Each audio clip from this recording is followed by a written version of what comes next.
I spent 22 years in the U.S. Air Force. I graduated from the United States Air Force Academy.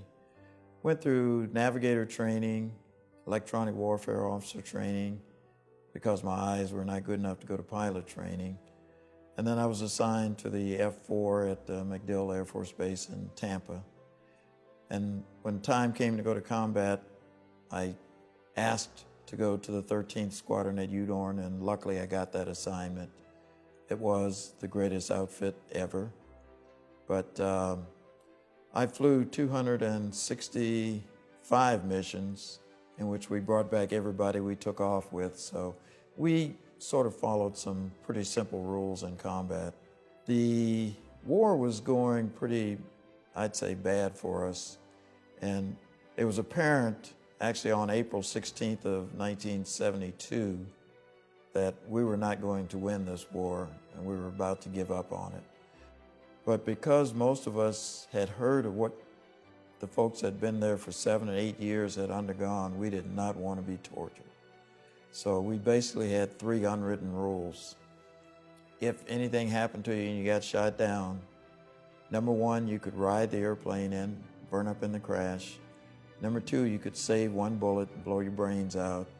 And number 3, you could start a land war that you can't possibly win, all to avoid the torture.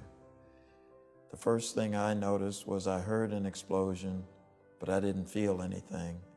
And that's as far as I got in that analysis, because the next thing I know, the world turned white, which was me peeping over the canopy rail with a 600-mile-an-hour wind in my face. I went into shock immediately, which is a body protective reaction. And the next thing I remember is standing on the ground, parachute over one shoulder, and radio in one hand. There are half a dozen guys with AK-47s pointed at me. So I immediately raised my hand, threw away my .38, and they proceeded to disarm me, take my flight suit off and everything. My pilot, because he pulled the ejection handle, was awake during the ejection. We're not sure what happened to him, but he never made it out. He never made it into the prison system. During the initial interview, they asked me if I was married or single. I told them I was single. They became enamored with girlfriends, so I invented a few girlfriends along the way. I got bored with that story and told them I was married and had a child. And I had my mother send me a picture of my godchild. The upshot is, when they released us, they handed me my wedding ring, which of course was my pilot's wedding ring. So we think they were anal about record keeping. They put everything in a warehouse in Hanoi. When it came time to release us, the last story I had told them was that I was married. So they believed that. They didn't want to be accused of stealing my ring. So they gave me my ring. Again, it turned out to be my pilot's ring.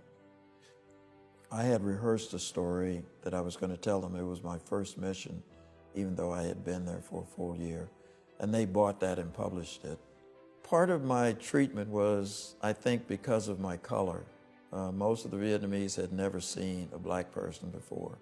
So I think they were very lenient in their treatment to me initially. The time in prison camp, they tried to exploit the race card, which was comical. It didn't work. But there were only a few of us black prisoners. I think it mentioned 16 or 17 of us total, 4 or 5 of us as pilots. And there was Fred Cherry, Norm McDaniel, Tom Madison, Don Rander, Jim Williams, and myself that I can recall, but very small portion of the POW population. Came time for the release. They sequenced the release based on your shoot-down date, factoring in if you were injured. Because I was uninjured, late shoot-down, I was in the last group to be released. We were scheduled to be released on March 28th. They came in and said, your side is violating the agreement. We're going to have to keep some of you.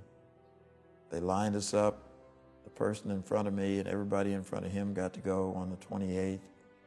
Me and 59 others got to stay an extra day just to mess with us. But since I had seen Walter Cronkite, I knew that we were going home. We came home to a very pleasant reception, unlike the ground troops who were spit upon, called baby killers and all of that.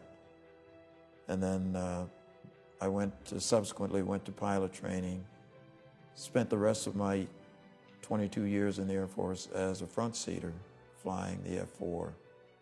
After that, I got hired by United after I retired from the Air Force. And then now I spend my time mentoring kids.